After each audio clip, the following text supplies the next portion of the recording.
If you're new to coaching and consulting, the last thing you need to be doing is drowning in a bunch of tech. But let's be real, without an online presence and some tools, getting clients and getting paid is going to be kind of a hassle. And it could cost you a lot of money that you don't need to be spending right now. So let's fix that. So the good news is that you don't need 27 different platforms to get started. Actually, the easiest and most cost-effective way to launch is by using one of the big three website builders. Now, they're not just website tools anymore. They're actually full-fledged small business platforms that can actually meet a lot of your needs in just one tool. So which one should you choose? So in this episode, we're going to talk about Squarespace, Kajabi, and WordPress. And I'm going to tell you which one I would choose if I was starting my business from scratch today. So let's get into it. I'm Laura Zavelson, and this is the Gen Expert Show, where we talk about how to launch and grow your coaching or consulting business so you can take back control of your time, get paid, and stop doubting your damn brilliance. So I want to take a quick step back and give you the high-level overview. In the last video, I told you what you needed in the very beginning was clients, a way to serve them, and a way to get paid. So this is phase two. You've served a few clients, you've gotten some good feedback, and you actually believe this business can fly. So now there's sort of a flurry of things that need to happen, and it can get overwhelming pretty quickly. So you may need to incorporate, name your business, get a logo, secure a domain name. That's a lot. All right, let's take a breath. We're not going to buy or subscribe to anything today. All we're going to do is figure out which website builder platform is going to be the best for you. Okay, so to move on to phase two, here's what we need. We need an online presence, and that's your website. We need a professional email address. So that's your name at yourcompanyname.com. And a really nice to have at this point is an automatic scheduling feature where you can send people a link and they can find free time on your calendar. That just eliminates the 20 emails back and forth of I'm free on Thursday between 2 and 4. When is a good time for you, right? You don't need that. So automatic scheduling feature. And then of course you need a way to get paid. That is pretty much all you need right now. But in not too long, you're probably going to start thinking maybe you'd like to generate leads. So you want to have a freebie that they can download, or maybe you want to start a blog or a newsletter. And the thing about these web builders is that now they've incorporated all these other features, so they actually function as small business platforms. So before we get into the platform comparison and my recommendation of which one you should use, I want you to stop multitasking and listen right now because this is really important. A lot of you are going to be tempted to hire somebody to build your website for you. And I am going to beg you, please don't do that. First, you're going to be spending a bunch of money before you have a lot of revenue. Second, it's actually really important that you know how to update your website yourself. So I meet way too many clients who need to make a fast change, like a change to a price or a date. They want to put a link to a podcast that they guested on, right? And they don't know how. And so they're at their mercy of their web designer or their teenager to get that done. It's not worth it. Learn how to do this yourself. Because remember, there is plenty of time to upgrade down the road and have a professional designer come in and make it really, really beautiful when your business is bringing in some money and when you're on track for growth. All right, so let's consider the big three platforms for coaching and consulting. We got WordPress, Kajabi, and Squarespace. Now, my website, laurazavelson.com, is built in WordPress, but I'm actually not going to recommend that to you, and here's why. A lot of people get sucked into creating their very first website with WordPress because it's free. But frankly, it's pretty convoluted to use, and it's really hard to quickly get something up and running that looks professional. So the reason I use WordPress is because I started my blog way back in 2008. I did it to support a project I was working on back then. And so pretty much every website and blog post I've done since has been kind of an iteration off that original site. And I was going to switch everything over to Kajabi when I signed up with them to host my course because WordPress does not have great functionality around that. But it didn't have a great import export feature for 100 blog posts or so. And so I left the website on WordPress, and then I put my course and my landing pages and my payment processing all on Kajabi. So look, why can't I recommend WordPress to you? Because it is free and it does have amazing blog functionality, but it's just way more complex to use than any of those other tools. It helps if you know how to write a little code. And so if you do that, maybe you would be comfortable in WordPress. But if that is not your thing, that is not what you need to be worried about learning right now. The other thing about WordPress, it can be really hard to get things looking exactly how you want them without really getting under the hood and also maybe paying for some other plugins. So let's default to easy, okay? And let's choose something that maybe is a little bit more integrated. Okay, so let's move on to the other two, Squarespace and Kajabi. So the challenge with comparing them and deciding which one to use is that they were actually built for different things. So Kajabi was built originally to host online courses and people who wanted to sell digital products. It was built as a platform for that. And Squarespace was built as a website builder. But what happened is, I guess the two companies have decided that they had a lot of target audience in common. And in order to keep growing, they've both been adding features, adding features, adding features. And so they start to look a lot like each other.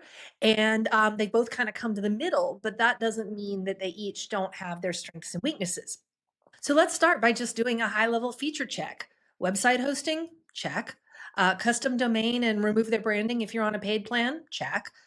Invoices and payment processing, yes. Email marketing, yes. Scheduling, yes. Blogging, yes. Creating landing pages, yes. Okay, so you can see that the two of them are very similar. So how do you pick? Well, let's set up some decision-making criteria and look at each one in terms of ease of use. So that would be how easy it is to set up, how easy it is to build a web page, how easy is their email marketing function, okay? And then the second thing is let's look at each on strength of the needed features, like the features you need right now. And that is design. So how hard is it to put together a professional looking site? Email marketing, because I think you're going to need that sooner rather than later. Checkout, that's how you get paid, and scheduling, which we talked about before. And then the third criteria, of course, is price. So in terms of ease of use, I am not even going to draw a grid for you or anything. Squarespace wins. All right. So if you are truly at the beginning and like you don't even have a domain name yet, domain name is like yourname.com or yourbusinessname.com. If you don't even have one of those yet, Squarespace will let you set one up in the onboarding process. Like you go through this kind of questionnaire as they help you get on board. But look, ease of use isn't everything. We're intrepid, we're GenXers. We learned how to program a VCR. We learned how to type with our thumbs. So as we move to strength of features, I think Squarespace wins in terms of design options. It's a little bit subjective because Kajabi's designs are really clean. Like if you look at my email newsletter and you look at my landing pages, those are all done in Kajabi. I think in terms of email marketing and checkout, I think Kajabi wins. I think the workflow is a little clunky for both of them, but I think you have more options and features on the Kajabi side with that one. And then I honestly think both are pretty meh in terms of their scheduling function. But remember, we're optimizing for simplicity right now. And I think sometimes if you can be really streamlined in your business tools early on, it's just going to save you a lot of headaches. It's just one less thing you need to worry about. And then again, when you're farther down the road, when we're talking about growth instead of getting started, that's when we can really say, this is not really optimal. Should I add another tool for that? And in theory, you'll have the revenue to be able to do that. So speaking of revenue and costs, let's talk money. So at the first glance, it looks like Squarespace is way more affordable, like $40 a month versus $199 a month. By the way, they both give you a break with the annual plan, but I recommend going monthly when you're just starting because that lets you change really easily if you decide for some reason you made the wrong decision regarding the trade-offs. All right. Now, here's the deal with Squarespace. Everything is an add-on. So the email platform is additional, the scheduling feature is additional. And if you're going to sell digital products or memberships, they actually take a percentage until your monthly starts to look a lot like what you'd be paying for Kajabi. So this is where it gets tricky, and it can help to have a little clarity on what kind of business you're trying to build. And I can help with that, right? So I have a course called Business Breakthrough. Well, I'll help you figure out exactly what you're going to sell so you can get to your enough number. And if you want all the details, all you have to do is send an email to questions@laurazavelson.com, and I'll put a link to that in the description. So look, how does all this shake out, and what do I recommend?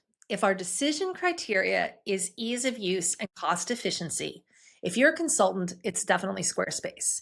It's easiest to use, you have more design options, you probably don't need that online course digital product functionality right now. And you're likely to charge by invoice if you're working with companies. So the online checkout just doesn't matter as much, right? If you're a coach and you're not even sure what you're going to sell beyond one on one sessions, Squarespace is the winner for you too. And let me be clear, I am not an affiliate for Squarespace. I'm actually an affiliate for Kajabi.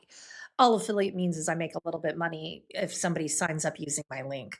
But I do think that for most early stage coaching and consulting businesses, you're going to get set up faster, you're going to be happier with the results, and you're going to spend less money with Squarespace. But here's the one instance where I recommend starting with Kajabi, and it's why I use Kajabi. If you know you're going to want to build an online course and sell digital products, go ahead and start with Kajabi instead. But go in with your eyes open because it's expensive. So one last reminder that I want to throw in here is that whatever decision you make, it's not permanent. You own your domain name as long as you keep the payments up on that. So yourname.com, yourbusinessname.com, you own that, whether you buy that through Squarespace or you buy it on GoDaddy or you buy it through Bluehost, that's yours and you can move that around. But the web pages you design, so if you design your pages in Squarespace and you decide to move over to Kajabi, your domain name can move over to Kajabi, but you're gonna have to redesign those web pages, okay? So there is a switching cost, but it's not like it's a permanent thing where you're tied into Squarespace or Kajabi forever if you pick now and then you decide you wanna change your mind.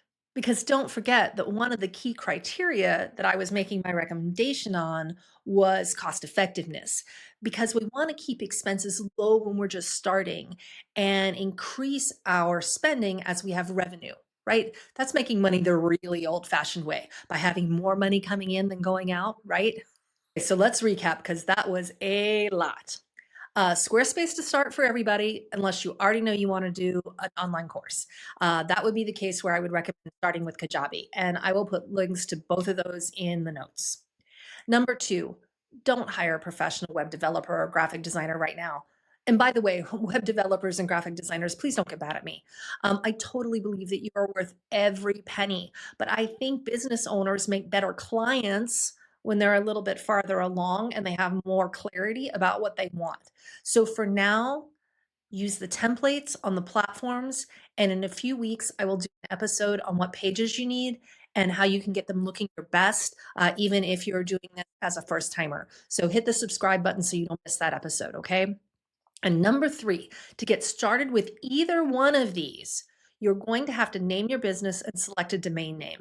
And I talk about how to choose wisely in my video, 5 Things to Avoid When Starting Out as a Coach or Consultant. So check that out if that is where you are in your process. So look, this might feel a little overwhelming right now. So you've got all these little things you have to deal with, and you have to learn how to build a website too, WTF. All right, the most important thing is that you keep taking action. Do one small step a day that keeps moving you and your business forward. Look, I know doing stuff and starting to spend money on your business actually makes this really real.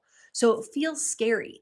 And so your brain is going to throw all these large objects in your path, right? Your business isn't real. It's never going to work out. There's no way you're going to figure out how to build a website. Just remember that is the lizard part of your brain that's just trying to keep you safe. And your best bet is just put on those Wonder Woman bracelets, pew, pew, right? And zap that stuff out because you can 100% do this. And if you want some help figuring all of this out, ask questions in the comments. I check them almost every day. You can also schedule a free call with me. No strings or selling. I just help you get organized and figure out the next best steps so you can get through all this business setup and get to what you really want to be doing, which is helping people. Okay, so let's wrap this up for the day. If this was helpful to you, if it helped you figure some stuff out, I'd love it if you would like and subscribe. And I'll be back next week with more on how to launch and grow your coaching and consulting business. So until then, later, Gator, and I'll see you next time.